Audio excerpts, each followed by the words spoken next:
Welcome viewer, I am Murugan S. This video tutorial describes, fix Windows 10 not shut down problem. First method is type power option in Windows search bar. Click power and sleep settings. Click additional power settings. Click choose what the power buttons do.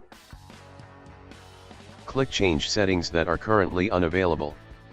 Uncheck turn on fast startup. Click save changes.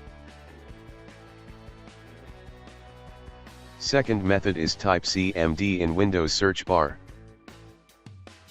Right click run as administrator. Type power CFG space, H space, off.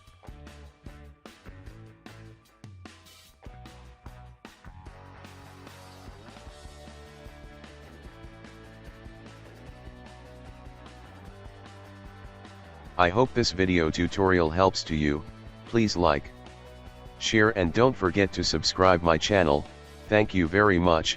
See you next video.